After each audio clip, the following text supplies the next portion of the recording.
Hello दोस्तों, आज मैं फिर एक नए हेल्थ रिलेटेड प्रॉब्लम के साथ और उनके सॉल्यूशंस के साथ हाजिर हुआ हूं। आज हम डिस्कस करने वाले हैं हेयर फॉल। हेयर फॉल एक बहुत ही गंभीर मसला है जिसको लेके सभी परेशान रहते हैं। बाल झड़ना और उम्र से पहले झड़ना ये काफ़ी देखा गया है लोगों में, और इसको लेकर के सभी परेशान रहते हैं। कई तरह के नुस्खे इस्तेमाल करते हैं, कई तरह के लोशंस लगाते हैं, क्रीम्स लगाते हैं, बेहिसाब शैम्पू इस्तेमाल करते हैं। हम क्या नहीं करते हमारे बालों की देखभाल के लिए, लेकिन फिर भी जो है ना बाल झड़ना बंद नहीं होते। आज हम देखेंगे 13 तरीक़े जिनकी वजह से बाल झड़ते हैं, और उसके साथ साथ सॉल्यूशंस भी डिस्कस करेंगे। तो अंत तक बने रहिएगा। चलिए चलते हैं। मेरा नाम Naveed, my health and safety coach, founder wellness worth. Point number 1, fluoride in the water. तो ये एक कॉज है जिसकी वजह से हमारे बाल झड़ते हैं। यानी कि फ्लोराइड वाटर सिर्फ हेयर ग्रोथ ही नहीं स्टॉप करता, बल्कि it will also affect acne on the skin. ये मैं एक और वीडियो में डिस्कस कर चुका हूँ, देखिएगा ज़रूर। साथ ही साथ इसका सोल्यूशन बता देता हूँ। इसको हमको जो है ना शावर कैप्स लगाने चाहिए। शावर कैप फिल्टर के साथ आते हैं फॉरेन कंट्रीज़ में, पता नहीं हमारे इंडिया में है या नहीं है। अगर कहीं नहीं मिलते हैं तो हम अपना आरओ वाटर यूज़ कर सकते हैं। Double membrane filter RO water है, उसमें भी फ्लोरीन फिल्टर होता है। तो उससे हम सर और फेस दोनों ही धोएंगे तो हमारी फेस और बाल दोनों ही साफ़ रह सकते हैं। तो ये एक पॉइंट नंबर 1 है। ठीक है, तो आरओ वाटर से हम नहाएंगे, एटलीस्ट बाल और फेस हम धो सकते हैं आरओ वाटर से, एक आधा बकेट पानी लेकर के। तो I think we can have a solution to the hair growth and hair fall control. Number 2, shampoos. ठीक है ना, पहले ज़माने में शैम्पूज़ नहीं हुआ करते थे तो लोगों के बाल भी अच्छे थे, लेकिन जब से शैम्पूज़ आए हैं मार्केट में ना बाल झड़ना शुरू हो गए हैं, क्योंकि शैम्पू में सल्फेट होता है। सल्फेट की वजह से हमारे प्रोटीन को वो केमिकल ख़राब करता है, जिसकी वजह से बाल झड़ना शुरू हो जाते हैं। इसका सलूशन यही है कि हम नॉन सल्फेट शैम्पू यूज़ करें।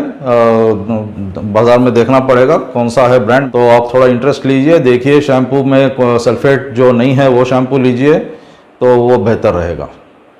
तीसरा बहुत अहम कॉज है जिससे जो है ना ये सारे हेयर रिलेटेड सीरम्स और हेयर रिलेटेड दवाई सॉल्यूशंस जो भी बने हैं ना वो इसी पॉइंट पे बने हैं। ये है टेस्टोस्टेरोन। ये हर आदमी में टेस्टोस्टेरोन होता है और हर औरतों में भी होता है। तो टेस्टोस्टेरोन एक मेल हार्मोन है, लेकिन आदमियों में ज़्यादा होता है, औरतों में कम होता है। लेकिन टेस्टोस्टेरोन जो है ये it will change to DHT। तो ये एक टाइप का मोर पावरफुल टेस्टोस्टेरोन है, जिसकी वजह से जो है ना हमारे बाल झड़ना शुरू हो जाते हैं। अगर हम टेस्टोस्टेरोन को DHT में कन्वर्ट होने से रोक सकते हैं, जैसे मेडिकल की दवाइयों में भी यही फार्मूला इस्तेमाल किया जाता है कि वो एंजाइम जो रिएक्ट करता है टेस्टोस्टेरोन पे DHT बनने में, ठीक है ना, तो वो एंजाइम को ब्लॉक करते हैं जिसका नाम है 5-अल्फा रिडक्टेस। ठीक है, तो वो एंजाइम को ब्लॉक करते हैं तो फिर हमको वो फ़ायदा मिलेगा, जो बाल झड़ना हमारे बंद हो जाएंगे। तो DHT एक अलग तरीके का बाल्डनेस क्रिएट करता है जिसको मेल पैटर्न बाल्डनेस कहते हैं। ये औरतों में भी देखा जाता है, मर्दों में भी देखा जाता है। इसकी खास वजह यही है कि DHT। तो ये जो सॉल्यूशंस मैं बताऊंगा अभी ये काम करेगा इस टाइप के बाल्डनेस, मेल पैटर्न बाल्डनेस। ठीक है, तो इस पे वो बहुत कारगर साबित होगा। तो चलिए चलते हैं पॉइंट नंबर 1 की तरफ। मेल पैटर्न बाल्डनेस को एलोपेशिया कहते हैं। ठीक है, तो ये जो है ना तालू के ऊपर बाल झड़ना शुरू हो जाते हैं। इसका सोल्यूशन नंबर 1, ऑनियन जूस। सुना होगा आपने, यूज़ भी किया होगा। तो ऑनियन जूस एक पावरफुल इनहिबिटर है 5-अल्फा रिडक्टेस का। ठीक है ना, तो ये एंजाइम को ब्लॉक करता है, जिसकी वजह से हमारे बाल झड़ना बंद हो सकते हैं। ठीक है ना, ये नंबर 1 है। तो इसको हम कैसे यूज़ करेंगे? ऑनियन जूस निकालेंगे। ऑनियन जूस निकाल के 50% जूस 50% वाटर मिक्स करके सर पे लगाएंगे। 15-20 मिनट के बाद में जाके we can take a shower. ठीक है, तो ये पॉइंट नंबर 1 हो गया। पॉइंट नंबर 2 यानी कि पॉइंट नंबर 3 के सब डिवीजन है ये, एक ऑनियन जूस है, दूसरा मैं बता रहा हूँ ग्रीन टी। ओके, ये भी काम करता है उसी 5 अल्फा रिडक्टेस के ऊपर। तो ग्रीन टी का कॉन्सेंट्रेट बनाएंगे और फिर उसको भी 50% वाटर में मिक्स करके इसी प्रकार सर को लगाएंगे, 15-20 मिनट के बाद में नहा लेंगे। ठीक है, तो थर्ड पॉइंट में सब डिवीजन नंबर 3 रोजमेरी ऑयल। जी हाँ, रोजमेरी ऑयल, ये हमने यूज़ नहीं किया अभी तक, सुना भी नहीं होगा। ये बहुत कारगर है, ये इसको जो है ना very effective in the treatment of DHT related baldness. ठीक है, तो ये हम यूज़ कर सकते हैं। रोजमेरी ऑयल मिलेगा मार्केट में, उसको रोजमेरी ऑयल ला करके सर पे लगाएंगे, डायरेक्ट भी लगा सकते हैं या आप किसी तेल में मिक्स करके भी लगा सकते हैं। तो it will also create the same effect. It will cut down the action of 5 alpha reductase in converting testosterone to DHT. Rosemary oil को कैसे लगाना चाहिए मैं बताया, तेल में मिक्स करेंगे और सर को लगाएंगे, कम से कम 15 मिनट सर की मसाज करेंगे, 15 मिनट सर को लगाएंगे हर तरफ उसको। उसके बाद में जो है ना वो ओवरनाइट छोड़ें उसको और सुबह शावर लीजिए। ओके, मेन पॉइंट नंबर 3 में सब डिवीजन 4 जिंक। ओके, जिंक की कमी, बॉडी में जिंक की कमी जो है ना 5 अल्फा रिडक्टेस को उसका काम करने में आसानी होती है। ओके, तो हम जिंक का इस्तेमाल होना चाहिए बॉडी में, जिसकी वजह से हम इनहिबिट कर सकते हैं, स्टॉप कर सकते हैं 5 अल्फा रिडक्टेस के एक्शन को। जिंक कहाँ मिलेगा? जिंक हमको फूड में मिल सकता है, सी फूड्स, एग्स, ओके, और बहुत सारे सोर्सेस हैं, आप उसको गूगल करेंगे तो मिलेगा। लेकिन ध्यान रखिए कोई सप्लीमेंट्स नहीं लीजिएगा, you have to take seafood, fish, okay, and eggs. Point number 3 का 5th सब डिवीजन है apple cider vinegar.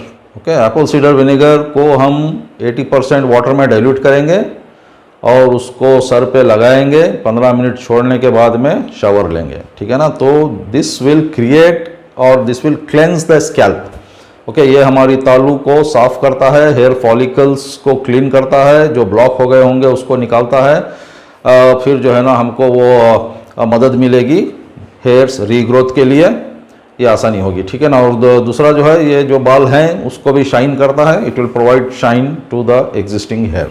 Main point number 4 पे आते हैं, प्रोटीन्स। प्रोटीन की कमी से भी बाल झड़ते हैं। ठीक है ना, प्रोटीन कहाँ मिलेगा हमें? प्रोटीन मिलेगा बीन्स में, मीट में, गोश्त, एग्स, सी फूड। ठीक है ना, ये main sources of the protein है, ये हमको नेचुरल फूड में खाना चाहिए।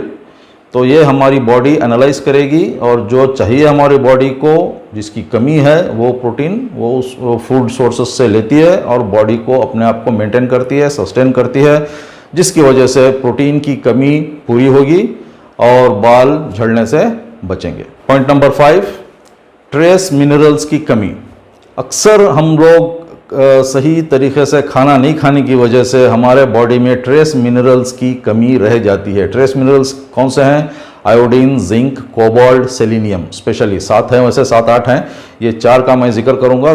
आयोडीन, जिंक, कोबाल्ट और सेलेनियम, ये बहुत ही ज़रूरी है हमारे बॉडी को मेंटेन करने में।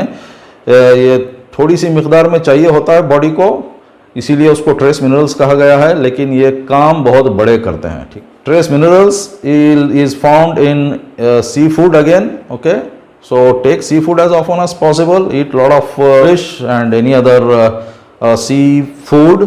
और उसके बाद में सी केल्प, हमारे पास समंदर नहीं है यहाँ पे, तो ये सी केल्प समंदर की भाजी वगैरह नहीं मिलेगी, अगर जहाँ पे मिलती होगी तो वो लोग भी खाइए समंदर की भाजी।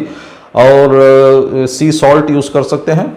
ओके, सी सॉल्ट यूज़ करने से भी उसमें हमको भरपूर आयोडीन, जिंक, कोबाल्ट सभी मिलेगा, तो ये चीज़ें उसमें से भी हमारी बॉडी ऑब्जर्व करेगी और वो कमी पूरी करेगी ट्रेस मिनरल्स की।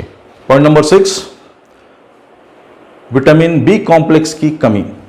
ठीक है ना, बी कॉम्प्लेक्स की कमी भी हमारे बाल झड़ा सकती है, बालों को बी कॉम्प्लेक्स ज़रूरी है। तो बी कॉम्प्लेक्स कहाँ मिलेगा? नेचुरली बी कॉम्प्लेक्स मिलेगा हमें अंडों में, स्पिनाच, पालक जिसे कहते हैं उसमें, और मच्छी, फिश यानी कि सैल्मन फिश, मैकरेल, रोहू, काटला, जो मोटी मोटी फिश होती है ना, उसमें भरपूर तरीके से विटामिन बी कॉम्प्लेक्स भी होता है, आयोडीन भी होता है। ठीक है ना, और भी कई सारे समंदर से या पानी से निकले हुए ट्रेस मिनरल्स मच्छी में होते हैं। वो that fish and seafood will provide us lot of these nutrients, जिसकी वजह से हमारे बाल झड़ना बंद हो सकते हैं। मच्छी के अलावा और दूसरे ग़िज़ा है जिससे मीट कहते हैं, यानी कि गोश्त में चिकन का मीट है या रेड मीट उसमें मिलेगा, और लिवर किडनी, ओके, जो शीप या गोट की लिवर किडनी उसमें भी भरपूर जो है ना विटामिन बी कॉम्प्लेक्स होता है, तो वो भी ग़िज़ा है, खा सकते हैं। Okay, so people who enjoy eating liver and kidney can do so, और इसमें भरपूर विटामिन बी मिलता है। मैं कहता हूँ गोलियां मत लीजिए, tablets don't take that supplements and all, क्योंकि वो जो है ना it is there in the dead form, मैं बोलता हूँ। ओके, हमारी बॉडी उसको रिकग्नाइज नहीं करती है, वो सप्लीमेंट्स बॉडी में जाने की वजह से हमारी बॉडी उसको फॉरेन मटेरियल समझती है और उसके अगेंस्ट में फाइट करना स्टार्ट कर देती है। ओके, तो बॉडी को हम सहारा देने के बजाय उसको और तकलीफ देते हैं जब हम किसी भी प्रकार की दवा या सप्लीमेंट्स लेते हैं। ठीक। Point number 7, estrogen dominance in the body. Okay, estrogen एक हार्मोन है, लेडीज़ में होता है ये, लेडीज़ और फीमेल्स में, बच्चियों में। तो ये सिम्टम्स हम देख सकते हैं, यानी कि ईस्ट्रोजन डोमिनेंस कब होता है, prior to their period cycle and even prior to the pre menopausal stages. Okay, जहाँ पे ये दो कंडीशंस हैं, और भी दूसरे कंडीशंस हैं, लेकिन ये दो अहम कंडीशंस हैं जिसकी वजह से ईस्ट्रोजन बॉडी में ज़्यादा होता है और जिसकी वजह से बाल झड़ना शुरू हो जाते हैं। ठीक है, तो इसके लिए हमें इस्तेमाल करना चाहिए क्रूसीफेरस वेजिटेबल्स, जिसे हम ब्रोकोली या गोभी कहते हैं, कॉलीफ्लावर, ठीक है ना, तो ये खा सकते हैं। और फिर आयोडीन रिच फूड ले सकते हैं। आयोडीन की वजह से बॉडी जो है ना ईस्ट्रोजन को रेगुलेट करती है, उसको मैनेज करती है। So iodine is good source of control over oestrogen. तो आयोडीन की वजह से हमें कंट्रोल मिलता है ईस्ट्रोजन के ऊपर, इट विल रेगुलेट प्रॉपरली। और आयोडीन कहाँ मिलता है, मैं बताया फिश में मिलेगा। ओके, सैल्मन, मैकरेल, सार्डाइंस, रोहू, काटला वगैरह वो फिश में मिलता है, और ये it contains lot of iodine, and due to which we can have good control over estrogen। जब ईस्ट्रोजन काबू में रहेगा तो हमारे बाल भी झड़ना कम रहेंगे या नहीं झड़ेंगे। ओके, ऊपर हम ट्रेस मिनरल सेलेनियम की बात किए थे, अभी उसको थोड़ा डिटेल में देखेंगे। सेलेनियम एक ऐसा ट्रेस मिनरल है जो हाइपोथायराइड कंडीशन को मेंटेन करने के लिए चाहिए। ओके, हाइपोथायराइड कंडीशन कई तरीक़ों से हो सकता है, उसके कई कॉजेस हो सकते हैं। एक तो बॉडी में ईस्ट्रोजन का ज़्यादा हो जाना भी हाइपोथायराइड कंडीशन का एक रिजल्ट है, और फिर लीवर का ठीक नहीं होना, यानी कि फैटी लीवर या फिर कोई और लीवर डैमेज होना, वो भी हाइपोथायराइड कंडीशन को क्रिएट करता है। यानी कि ये लीवर डैमेज से बाइल सेक्रीशन कम होता है, और बाइल सेक्रीशन कम होने की वजह से T4 जो कन्वर्टिंग फैक्टर है T3 को हाइपोथायराइड कंडीशन क्रिएट करता है। एक भी रीज़न है हमारा जो आंत है, यानी कि गट, लार्ज इंटेस्टाइन जिसे कहते हैं, वो गट के डैमेज से भी ये प्रॉब्लम स्टार्ट होता है। लेकिन गट का डैमेज क्यों होता है, गट का डैमेज होता है हमारी गलत ग़िज़ाओं से, और फिर एंटीबायोटिक्स वगैरह खाने की वजह से हमारी गट की लाइनिंग डैमेज होती है, जिससे लीकी गट कहा जाता है, जिसकी वजह से हाजिमा ठीक नहीं हो पाता, गट के अंदर का जो है ना लिक्विड वगैरह वो बाहर आ जाता है, बॉडी में आ जाता है, जिसकी वजह से और भी सारे कई प्रॉब्लम्स हो सकते हैं। ग़िज़ा बोला मैं, ग़िज़ा में ग्लूटेन भी एक ऐसी चीज़ है जो गट को डैमेज करता है। ग्लूटेन कहाँ मिलता है, gluten is there in wheat, ठीक है ना, तो गेहूं में भी ग्लूटेन होता है, तो इसलिए हमको गेहूं साबित लेके पिसा के यूज़ कीजिए, तो उसमें थोड़ा मेंटेन हो जाएगा, ज़्यादा ग्लूटेन नहीं जाएगा। नेचुरली हमको सेलेनियम कहाँ मिलेगा, सेलेनियम की भरपाई करने के लिए हमको नट्स खाने चाहिए, स्पेशली ब्रेज़ल नट्स। ठीक है, ब्रेज़ल नट्स मैं फ़ोटो डालता हूँ यहाँ पे। ब्रेज़ल नट्स खाना चाहिए, सी फूड्स खाना चाहिए, और सी रिलेटेड वेजिटेबल्स, समंदर से निकली हुई भाजी वगैरह, या समंदर के और दूसरे फ़िश के जैसे मोलस्क है, वो सारा हम लोग यानी कि जो लोग खाते हैं वो खाने चाहिए। स्पेशली फ़िश तो खाते ही हैं सब लोग, तो फ़िश खाना चाहिए। तो पॉइंट नंबर 9 की तरफ चलते हैं। यह है कॉज विटामिन डी। ओके, जब बॉडी में विटामिन डी की कमी रहती है तो ये भी हमारे को इफ़ेक्ट करता है बॉडी में बाल झड़ने के लिए, ठीक है ना। तो स्पेशली हमको विटामिन डी को अपग्रेड करना चाहिए और एडिक्वेट स्लीप चाहिए, सही सोना भी हमारे लिए ज़रूरी है और कुछ एक्सरसाइज भी ज़रूरी है। बॉडी में सारा सब कुछ हलचल मचेगी तो जो है ना सारी न्यूट्रिएंट्स जो है बॉडी में सही तरीके से हर जगह पहुंच सकते हैं। तो बॉडी को हम हलचल नहीं करते, हाँ, तो एक्सरसाइज कीजिए, वॉकिंग कीजिए, सुबह उठिए, थोड़ा दौड़ धूप करेंगे तो जो है ना चले फिरे तो बॉडी में खून का दौरान होता है और खून के दौरान से हमारे बॉडी को सारा सब कुछ न्यूट्रिएंट्स मिलता है।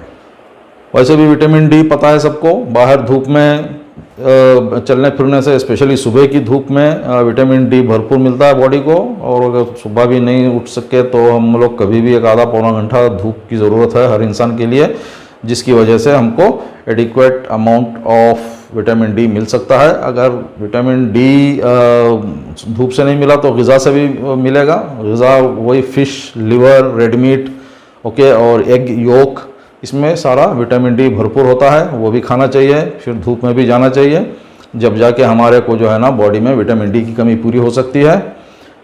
फिर मैं बोला प्रॉपर स्लीप, जल्दी सोना चाहिए, जल्दी उठना चाहिए, जल्दी सोने के लिए जल्दी खाना चाहिए, ठीक है ना। ये सारी चीज़ें हम अगर हमारे डेली रूटीन में लेके आएंगे तो ये हमारी नॉट ओनली फॉर हेयर, हमारी ओवरऑल हेल्थ के लिए भी काफ़ी अच्छा है। Point number 10, stress. Okay, stress की वजह से जो कॉर्टिजोल क्रिएट करता है बॉडी में, यह किस्म का हार्मोन है जो हमारे बॉडी में इन्फ्लेमेशन क्रिएट करता है और उसको हम मैनेज करने के लिए विटामिन डी का होना ज़रूरी है। तो बाहर धूप में रहना ज़रूरी है। विटामिन डी की ग़िज़ा मैं जो बताया ऊपर वाले पॉइंट में, वो सारा सब कुछ खाना चाहिए, जिसकी वजह से जो है ना विटामिन डी ये एंटी इन्फ्लेमेटरी की तरह एक्ट करेगा और जो भी इन्फ्लेमेशन क्रिएट होता है कॉर्टिजोल से वो कंट्रोल में हो जाएगा। Point number 11, silica. ये भी एक किस्म का रिक्वायरमेंट है बॉडी के लिए और ये भरपूर मिलता है हमारे को ग्रीन बीन्स में, बनाना में, लीफी ग्रीन्स में जैसे स्पिनाच या पालक जिसे कहते हैं उसमें, और लेट्यूस जो सलाद की भाजी है उसमें, या फिर केल, वो एक किस्म की भाजी मिलती है सुपरमार्केट्स में। तो इसमें जो है ना भरपूर किस्म से सिलिका मौजूद होता है, तो that will give strength to our hair. Okay, तो बालों को ये स्ट्रेंथ प्रोवाइड करता है, बालों को ही नहीं बल्कि नाखूनों को भी ये स्ट्रेंथ प्रोवाइड करता है। पॉइंट नंबर 12, ये भी एक कॉज है PCOS, polycystic ovarian syndrome. Okay, polycystic ovarian syndrome एक वो कंडीशन है जो लेडीज़ में देखा जाता है। तो ये यूजुअली इसका रीज़न है एंड्रोजन। ओके, बॉडी में स्पाइक होना एंड्रोजन का, जो again is depending on insulin. Okay, जब इंसुलिन ज़्यादा होता है तो फिर एंड्रोजन भी स्पाइक होता है, फिर PCOS का भी एक रीज़न बनता है। तो स्पेशली हम देखते हैं PCOS वाले केसेस में हेयर फॉल होता है, तो हम लोग कंट्रोल करना चाहिए इंसुलिन स्पाइक को, जिसके लिए हमको कार्बोहाइड्रेट्स कट करना चाहिए। Okay, eating of simple carbs and sugars cut करना चाहिए और ज़्यादा से ज़्यादा कीटो डाइट या वीगन डाइट पे रहना चाहिए। और हम लोग इंटरमिटेंट फास्टिंग भी करना चाहिए, जिसकी वजह से हम जो है ना इंसुलिन स्पाइक को रोक सकें और इंसुलिन स्पाइक की वजह से एंड्रोजन को रोक सकें, और एंड्रोजन के कम होने से PCOS भी कंट्रोल में रहता है और बाल झड़ना भी कम होते हैं। तो ये भी रीज़न है। तो वो पेशेंट्स या वो कंडीशंस जिनको है PCOS वाले, अगर उनके बाल झड़ रहे हैं तो ये एक रीज़न हो सकता है। तो उनके लिए जो मैं बताया अभी वो करना पड़ेगा। पॉइंट नंबर 13, लास्ट पॉइंट है बायोटिन। ओके, सुना होगा हमने, बायोटिन के टैबलेट्स मिलते हैं, बायोटिन के गम्स मिलते हैं। तो लोग इसको जो है ना कमर्शियली बहुत बेचने की कोशिश करते हैं, क्योंकि बायोटिन एक ऐसा प्रोटीन है जो स्पेशली हमारे बालों में पाया जाता है, ठीक है ना। तो बॉडी में बायोटिन होने की वजह से हमारे बाल अच्छे रहते हैं, ये मानना है। तो बायोटिन एक्चुअली बाहर के लेने से नहीं प्राप्त होता या कम प्राप्त होता है, या फिर वो वही बात हो गई कि सप्लीमेंट्स से जो नुकसान होना है वो तो होगा ही। तो नेचुरली कहाँ से बायोटिन मिलता है? नेचुरली बॉडी हमारी खुद बायोटिन बनाती है, हमारे गट्स से बायोटिन बनता है, ठीक है ना। तो जितना बायोटिन चाहिए उतना हमारे गट से बनेगा। तो हमको हमारे गट को हेल्थी रखने की ज़रूरत है। तो गट को हेल्थी कैसे रखेंगे? गट को we have to provide healthy bacteria. जब भी हेल्थी बैक्टीरिया गट को देंगे तो healthy bacteria will keep the lining of the gut intact, वो लीकी गट से स्टॉप करेगी, लीकी गट नहीं होगा, तो अगेन हार्मफुल बैक्टीरिया भी कंट्रोल में रहेंगे। तो ऐसा होकर के क्या है, गुड बैक्टीरिया गट में होने की वजह से बायोटिन का मैन्युफैक्चर या प्रोडक्शन ज़्यादा होता है और हमारे बाल स्वस्थ रहने के लिए वो मददगार साबित होता है। तो मेरा नेक्स्ट वीडियो वॉच कीजिए, इसमें मैं बताऊंगा पत्ता गोभी से हम लोग कैसे हमारी हेल्थी गट के लिए एक रेसिपी बनाएंगे जो हमारे बॉडी को गुड बैक्टीरिया प्रोवाइड करेगा। तो मेरा वो नेक्स्ट वीडियो वॉच करना मत भूलिएगा। मैं नाम अभी नहीं रखा हूँ, नहीं सोचा हूँ नाम उसका, लेकिन वो पत्ता गोभी रिलेटेड है, बहुत सिंपल रेसिपी है। उसको बनाते ही मैं शेयर करूंगा ताकि इसके कंटिन्यूएशन में वो मिले। तो वो भी आपको खाना चाहिए, बनाना चाहिए, बना के खाना चाहिए। तरीका मैं कंप्लीट डिटेल बताऊंगा उसमें, वरना ये वीडियो बहुत लंबा हो जाएगा। ठीक है, तो वो रेसिपी बना के उसको यूज़ कीजिए, जिसकी वजह से हेल्थी बैक्टीरिया आपके बॉडी को मिलेगा, गट को मिलेगा, और जिसकी वजह से बायोटिन प्रोडक्शन ज़्यादा होगा और हमारे बाल हेल्थी रहेंगे।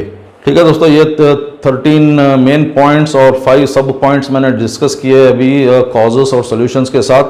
कैसा लगा आपको ये कमेंट्स में ज़रूर बताइएगा। अगर अच्छा लगा तो इसको आगे भी फॉरवर्ड कीजिए। और दूसरी बात ये कि अगर आपको किसी भी प्रकार का क्वेश्चंस या क्वेरीज है तो आप मेरे वेबसाइट www.wellnessworth.com पे जा सकते हैं और जाके वहाँ अपना क्वेरी पोस्ट कर सकते हैं। मुझे मेल मिलेगा तो मैं आपको ज़रूर रिस्पॉन्स करूँगा। और फिर हम वहाँ पे मेरा व्हाट्सअप नंबर भी है, तो उससे भी हम कांटेक्ट कर सकते हैं, एक दूसरे से बात कर सकते हैं। सिर्फ व्हाट्सअप कीजिए, फ़ोन पे मैं नहीं मिलूँगा, तो व्हाट्सअप के ज़रिए काम हो जाएगा। 1-to-1 डिस्कशन कर सकते हैं, कोई और मसले है तो भी डिस्कस कर सकते हैं। नेचुरोपैथी के थ्रू से, नेचुरल डाइट के थ्रू से हम आपके सॉल्यूशंस ढूंढ के बताएंगे। ठीक है ना, और हमको वीडियो बनाने में भी आसानी होगी। कुछ नए मसले सामने आएंगे तो it will also give me subject मिलेगा मुझे आगे बढ़ने के लिए, तो I will work on that. और एक पॉइंट है, अगर किसी को क्रॉनिक कंडीशंस हैं, बहुत दिनों से दवाइयों पे हैं, तो ऐसे लोग कांटेक्ट कर सकते हैं मुझे। हम लोग ऑर्गेनाइज करते हैं 5 डेज रेसिडेंशियल कैंप्स। ठीक है ना, 5 डेज रेसिडेंशियल कैंप में हम पूरा लाइफस्टाइल मॉडिफिकेशन प्लान डिस्कस करते हैं, उनको उस पर कैसे चलना बताते हैं। तो 5 दिन की प्रैक्टिस करके छोड़ते हैं उनको, तो आगे वो लोग उसी तरीके से आगे बढ़ना चाहिए। तो ये 5 डेज रेसिडेंशियल कैंप के डिटेल्स भी आप मुझे पूछ सकते हैं if you are interested in joining the 5 days residential camp. ठीक है, मैं समझता हूँ इसमें जो इन्फॉर्मेशन मैं प्रोवाइड किया आपको अच्छा लगा होगा। I think it is informative and beneficial. तो मैं समझता हूँ ये करने से आपके बाल झड़ना बंद हो जाएंगे। I hope. तो मुझे लिखिएगा ज़रूर, मुझे टेस्टिमोनियल वीडियो भेजिए, ये करने से आपके बाल झड़ना बंद हुए नहीं हुए, क्या हुआ, कितने दिन ये डाइट पे रहे। ये डाइट पे तो रहना चाहिए। डाइट ये जो है ना आपकी कुछ लिमिटेड पीरियड के लिए नहीं है, इसी डाइट पे रहेंगे आप लंबे समय तक तो अच्छा ही है। ठीक है ना, जो कचरा पट्टी खाने से अच्छा है, या जंक फूड जिसे कहते हैं वो खाने से अच्छा है, और ज़्यादा ओमेगा 6 यानी कि तले भुने और तेल की चीज़ें खाने से अच्छा है। ज़्यादा ब्रेड और बर्गर्स और सैंडविचेस यानी कि वो सिंपल कार्बोहाइड्रेट्स लेने से बचेंगे तो अच्छा है। ठीक है ना, तो we have to change our diet, we have to change our lifestyle, तो हम अच्छे रह सकते हैं। सेहतमंद तंदुरुस्त रहना आजकल बहुत ज़रूरी है। ओके, इम्यूनिटी भी बूस्ट होगी, इससे इम्यूनिटी भी अच्छी खासी बढ़ जाएगी। तो इम्यूनिटी अच्छी है तो फिर हमको फिर यानी कि किसी भी प्रकार के वायरस अटैक से या बैक्टीरियल अटैक से हम लोग बच सकते हैं, ये तो पता ही है सबको ना। तो इम्यूनिटी हमारी अच्छी होगी। ठीक है, I think you have liked the channel, subscribe the channel, and now if you have पसंद आया है आपको ये इन्फॉर्मेशन तो आगे भी फॉरवर्ड करें तो दूसरों तक। तो I think have given a lot of information in this, and watch my next video related to the पत्ता गोभी रेसिपी। ओके, और जब तक stay safe till we meet next. Thank you very much.